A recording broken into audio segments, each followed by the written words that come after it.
Nani aliona matokeo ya Simba na Yanga niliongea mara mwisho? Nani aliona sheri ya mechi iliyopita? Tulisemaje? Yanga kwa marefu sio na ncha. Simba ni zamu yenu, si ndio? Ikawa kama tulivyosema, si ndio? Kama unataka kuwa mchambuzi wa michezo, vua joho lako, usijitambulishe hivyo. So kuna wakati nitakuwa sijamsikia Mungu, nitakuwa sijaona, lakini kwa sababu nataka unisikilize, nitakujilia tu na unabii wangu ambao nitautunga muda huo kama mtu wa kawaida, na wewe si Mungu amenionyesha. Ila sisi ni raia wa mbinguni. Kule mbinguni hakuna ligi za Simba na Yanga. Kuna kiti cha enzi cha mwana kondoo aliyeshinda. Acheni kuendekeza upuuzi. Acheni kuwa marafiki wa dunia, maana urafiki wa dunia ni kuwa adui wa Mungu. Tubu kabla ghadhabu ya Mungu haijashuka juu yako. Unabii wako wa kutunga. Hebu sikilize huyu nabii anachokisema hapa, akisema kwamba anafuata watu ili aweze kuwavuta. Kwa nini tunapenda kutabiri mpira? Ina maana gani sasa kwenye ufalme wa Mungu? Je, mtumishi ndio ndoto ya Mungu hiyo kwako? Sio ndoto ya Mungu kwangu kabisa, sio. Lakini tuna dunia ya hovyo ambayo watu wanapenda kusikiza vitu vya kipumbavu na kuvipa attention kuliko vya maana. So ili uwavute, inabidi uwafuate kule kwenye vya kipumbavu, alafu watambulishe kitu kingine ambacho ni zaidi ya kawaida, alafu watakufuatilia. Kuna clip nimeposti wiki nzima hii, hata 1000 haijafikisha.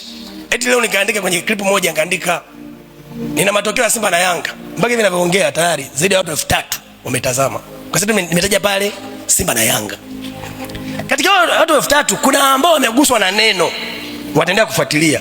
So tunafanya hivi na tutafanya hivi mpaka Yesu arudi. Kwa sababu hata Yesu mwenyewe kuna wakati alienda kwenye sherehe kula kama watu wengine. Kwa Yesu amekuja duniani kula hapa. Lakini alienda kwenye sherehe ya Kana. Lengo lilikuwa kufanyaje? Pale tu. Kwa alikuwa na mpango wote kufanya chochote. Alipofika kule nini kilitokea? Vinywaji vikapunguka. Alafu ikabidi afanye nini? Muujiza. Kuna mtu alienda kwenye sherehe kula. Alafu alivyoenda kukutana na nini? Na muujiza, akamwamini Yesu. Sio kama unaelewa vizuri. So kuna mtu ambaye sio Mkristo, haende kanisani, lakini anapenda Simba na Yanga. Nikimuendea huko, atanisikiliza tu, mwisho wa siku atabadilika na yeye. Kuna watu walikuwa addicted kwenye kubeti. Kuna kijana wangu mmoja simtaji jina lake, alikuwa na magari mengi na ndoa. Amepoteza ndoa kwa sababu ya kubeti. Pesa zote zimeisha, ameuza mali ya familia. Anabeti. Na ubaya wa kubeti ni kwamba ni kama pepo la kuambia umepoteza safari hii. Safari hii unavuna. Na ukifanya unavuna kweli kiasi, unajipa moyo, acha niweke nyingi. Wanasema nipige mshindo wa mwisho, ndio napotea. So na yeye hivyo. Alianza kidogo mpaka anafika sehemu anauza saa. Hao nimekutana nao kwenye nini? Kwenye nabii za mpira hizi. Nimeanza kwa kuonyesheni clip hii ili muone jinsi nabii huyu anavyokiri kwa kinywa chake kuwa yeye ni mwigizaji. Na anasema anatumia mambo ya kipumbavu kuwavuta watu. Lakini hapa anamsingizia Yesu. Nabii Dennis, Yesu hakwenda kwenye harusi ya Kana kutunga muujiza ili kupata vyua. Alikwenda alialikwa, na alichokifanya ni kudhihirisha utukufu wa Mungu. Kama umesoma vizuri yale maandiko, wewe unakiri kuwa nitatunga unabii wangu. Hivi washirika wako wanajua kuwa wanasikiliza script za tamthili? Ukikiri kutunga unabii wa mpira, nani ana uhakika kuwa utungi unabii wa magonjwa au vifo ili upate attention? Vitu kama hivyo ni hatari sana. Huku sio kuwavuta watu kwa Yesu, huku ni kuwafanya watu waone injili ni kama kichekesho au comedy. Ndicho ambacho kinachoonekana nyakati hizi, ndio maana wengi wanatutukana. Huwezi kwenda kuokoa malaya kwa kujifanya wewe ni mteja wa dangulo. Utaishia tu kazini eti kwamba ili wapate malaya na wewe uwe malaya, au uende kwenye madangulo yao ili uwavute. Huo ni uongo wa kuzimu. Angalia hii clip nyingine. Tatizo la Simba bwana ni hili. Tatizo la Simba ni hili. Ni wazito sana. Apostle njoo. Soma hii message hapo. Soma hii message hapo. Tatizo la watu wa Simba ni wazito mno. Sio kama Yanga. Yanga wanaweza kukutumia sadaka yao na kukuomba uiombee timu yao. Mfano mimi najua Yanga wanafungwa, ila toka Ijumaa wanatuma sadaka zao. Nabii, itakie timu yetu mema, iombee ishinde. Hapa ndipo nataka nizungumze kwa undani.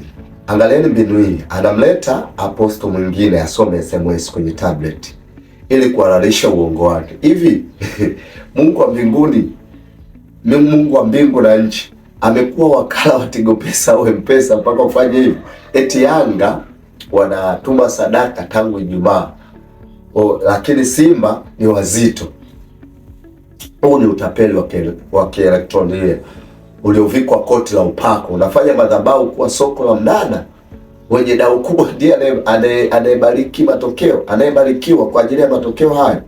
Hizi ni roho zile zile, hazina tofauti na za Simoni mchawi aliyetaka kununua karama kwa fedha. Kusoma kwenye Matendo 8:18 mpaka 20 ndivyo unavyovifanya. Unawaaminisha watu kuwa Mungu ni kama vending machine. Ukiingiza sadaka ya Yanga anatema goli. Huku ni kuwatukana mashabiki wa Simba na kuwaandaa mashabiki wa Yanga. Unacheza na saikolojia ya watu ili ulipe deni lako la milioni 20 la ujenzi. Madhabahu sio uwanja wa betting, na hicho unachofanya ni betting, ambacho kitawapoteza sana watu.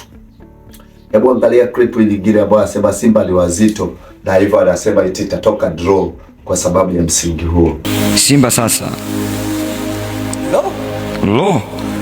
wao ndio wanashinda, ila wazito mno. Sasa mimi nina ujenzi kanisani, nahitaji zaidi ya milioni 20 kuweka mazingira hapa sawa. Nifanyeje? Nikiomba mbele za Mungu nipate kibali cha kupindua matokeo, ninakosa gani? Yanga wanafungwa tena, ila sadaka zao naziona. Simba wala bwana, mimi napenda furaha za watu, ila napenda kazi ya Mungu zaidi. Ikifika saa 10 Simba hawajafanya kitu kuliko Yanga akose kabisa, bora draw. Umeelewa nini mpaka hapo? Nani anashinda? Nabii Dennis anasema atapindua matokeo kwa sababu anapenda kazi ya Mungu kuliko furaha za watu. Kazi ya Mungu gani inayotegemea kupindua mechi? Mpira wa miguu nchini kwetu umegubikwa na ushirikina wa hali ya juu, kama ufahamu. Kuanzia waganga hadi timu hadi kafara za viwanjani. Biblia, ukisoma kwa Biblia katika Wakorintho wa pili 6:14 inaeleza pana urafiki gani kati ya nuru na giza. Unapozungumza Simba na Yanga unazungumzia taasisi ambazo siri ya ushindi imegubikwa na ushirikina wa kutisha. Kila mtu anajua katika klabu hizi zina benchi linaloitwa benchi la ufundi au ambao limegawanyishwa na waganga, wanatoa makafara viwanjani na vitu vya namna kama hiyo. Wewe nabii unasema unazisomea timu hizi dua au nabii, unajiungamanisha na dhabahu zipi? Huwezi kunywa kikombe cha Bwana na kikombe cha mashetani kwa wakati mmoja. Unapohubiri Simba na Yanga madhabahuni, unawaingiza waumini wako kwenye agano la kishirikina bila wao kujua. Unatengeneza spiritual betting ambazo dau lako ni sadaka na malipo ni ushindi wa timu zinazotegemea mizimu. Huu ni uhaini wa kiroho, na ndicho ambacho nakifanya, wala hakuna ukiroho wote au chochote. Sema unapenda tu mipira. Lakini jambo la mwisho au jambo la msingi ambalo nataka nizungumze, Mkristo hapaswi kuwa chini ya nguvu ya kitu chochote. Kusoma kwenye Wakorintho wa kwanza 6:12 inasema hivyo. Lakini leo Simba na Yanga zimekuwa ni miungu wadogo, idols. Mtu anaweza kukosa ibada lakini hawezi kwenda kukosa kwenye dume la mpira. Wanasema huwezi kutoa sadaka ya shukrani kwa Mungu lakini anatoa sadaka kwa kuombea timu ishinde. Mtu ni uhuni tu.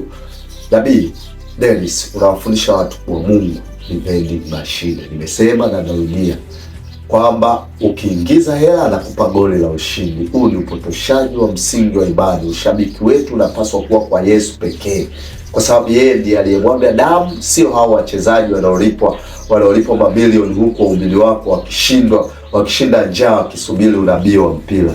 Na ndio maana wengi wanaweza kuwa wanajaa kwa sababu wanataka huo unabii wako na uwasaidii kwa namna hiyo. Lakini kitu ambacho wengi hawakijui, ushabiki huu wa Simba na Yanga ni sumu iliyopakwa rangi kubwa sana. Matunda yake ni nini? Labda utaona kuna chuki, kuna vinyongo, kuna matusi, wakati mwingine mauaji, na kuvunjika kwa ndoa. Kusoma katika Galatia 5:20 inataja ugomvi, wivu, ghadhabu na mafarakano kama kazi ya mwili. Leo hii Mkristo anafurahi mpinzani wake anapofungwa, anashangilia msiba wa mwingine kisa mpira tu. Hivi ndivyo unavyovileta madhabahuni. Unazidisha addiction ya watu ambao tayari wameshafungwa na roho za kabali au beti, bado unawafanya waendelee kubeti kwa kufanya vitu vya namna hiyo. Unajinasibu kusaidia kijana aliyepoteza mali kwenye beti, huku wewe unacheza kabali hiyo hiyo ya kiroho, kama kusema unabadilisha matokeo kwa sababu ya sadaka. Huu ni unafiki wa kiwango cha lami. Tuachane na vitu vya namna hii. Mwisho, nataka niwaambie nyinyi mnaoshabikia upuuzi, amkeni, Mungu adhihakiwi. Madhabahu ni mahali pa toba, utakaso na uzima wa milele, sio mahali pa kuchambua line-up za mipira na kuomba rushwa kwa Mungu ili apindue matokeo. Huo ni uhuni tu. Wewe unajiita nabii, unatumia akili za kibinadamu na kujivika kama malaika tu wa nuru ili uonekane una hekima, lakini ndani yako umejaa tamaa ya fedha. Kama unataka kuwa mchambuzi wa michezo, vua joho lako, usijitambulishe hivyo. Uende kabisa studio ukae na akina Shafii Dauda na wengine huko, lakini usicheze na madhabahu au ukadanganya ukapoteza roho za watu. Sisi ni raia wa mbinguni. Kule mbinguni hakuna ligi za Simba na Yanga. Kuna kiti cha enzi cha mwanakondoo aliyeshinda. Acheni kuendekeza upuuzi. Acheni kuwa marafiki wa dunia, maana urafiki wa dunia ni kuwa adui wa Mungu. Tubu kabla ghadhabu ya Mungu haijashuka juu yako. Unabii wako wa kutunga.